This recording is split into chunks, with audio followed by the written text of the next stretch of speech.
Hello, boys and girls, and welcome to Reading Today. Today we are going to read a book called Just in Time.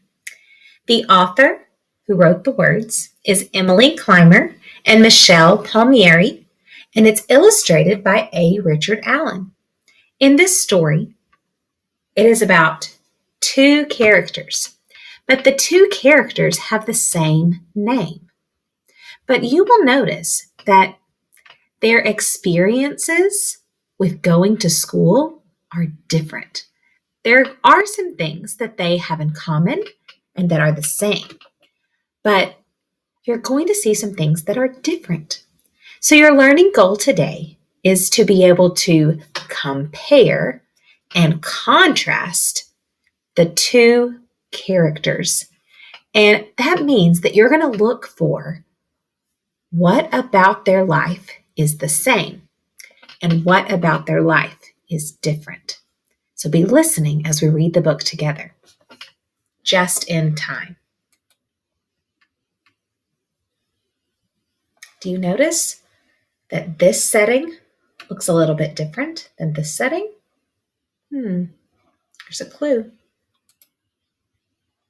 You can read along with me. This is a book that a lot of you know the words to. See if you can read along with me. In the hills, fog falls with a hush. The sun pops up bit by bit. Jess is in her bed. With the buzz of the morning, she's up. She checks the time. It's late! Do you notice how the author made these words bigger than the rest of the words? That's because she wants us to read it with expression and read it a little bit louder. It's late! Do you see that exclamation mark? She looks for the bus. Is it on the hill yet? The fog is too thick. She can't tell. Okay, do you notice? Remember, both of their names are Jess.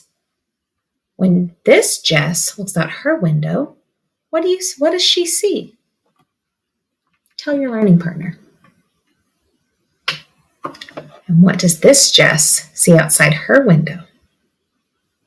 Do you notice that it looks like this Jess must live in the country, maybe away from the city, and this Jess must live in the city. Do you see all these buildings? Jess whips around. She packs her book bag. She gives a kiss. She shuts the door and hears a hum. The bus! There's those words again that are standing out. Now, both of them are riding a bus. That's the same. But does Jess in the country, does her bus look like Jess in the cities? Jess runs down the path in a rush. Duck! Such a close call. This Jess, she sees actual ducks on her way to school. But this Jess, does she see real ducks? Oh, so in this part of the story, duck means something different. It means she had to bend down so she didn't get hit by this part of construction. It looks like they were building something. She had to duck so she didn't get hit by it. Jess sees the bus by the bank. She hops on the bus just in time. Wait, here I see a bank, maybe where you get money, maybe where you hold your money. But here, this is a bank also. This is a river bank. So it means right by the edge of the water is the bank. So two different kinds of banks. Jess yells, hit the gas! The bus is quick. This bus is quick. Jess sits back. She will be just in time. She looks at the art that dots the hill. Now, they're both in the bus on the way to school. But how is Jess from the country? Her view, or what she sees out her window, is a little bit different than Jess from the city. Tell your learning partner what you notice that's different.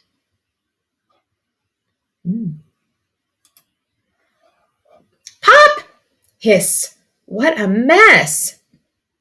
But Jess does not fuss. She will be on time. So it looks like they both had some trouble once they got to school. And they both had, do you notice what happened to their tires? They both had a flat tire.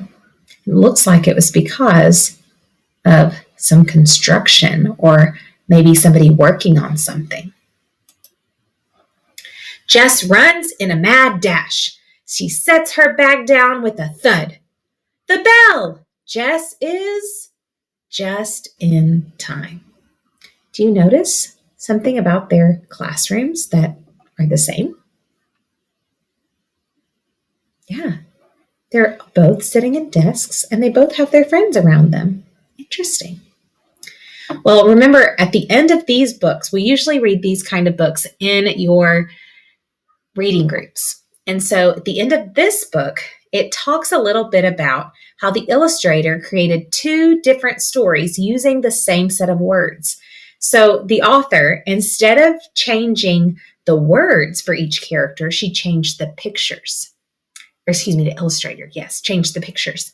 The author's words stayed the same for both characters. So the drawings show how the characters' lives differ or how they were different. So one character lives in the Appalachian Mountains in rural West Virginia. So this Jess from the country lives in a place that is remote. It's away from the city. And the other character lives in urban San Francisco, California. So that means she lives in the city. The illustrator created a storyboard or a series of rough sketches. So here shows her storyboard. This was what her plan was before she wrote the book or drew the pictures. The pictures below are examples of these early drawings. To create the drawings, the illustrator used a digital tablet like an iPad and a special writing tool called a stylus. To draw the sketches, he saved them as digital files and later added details to the drawings. With a click, he could change a color and add a line. It took a number of rounds to complete the illustrations. That's kind of interesting. It shows us how he was able to create the illustrations, and it tells us that he added lots of details to the drawings over time. He didn't just do it in one sitting or one time. It took him a while to get the pictures the way he wanted them. I really enjoyed that story. I hope you did too. Remember, our learning goal was to compare and contrast the two characters. And that's what you're going to do in your journal today. So stay tuned for part 2 as I explain to you what you're going to do to respond in your journal.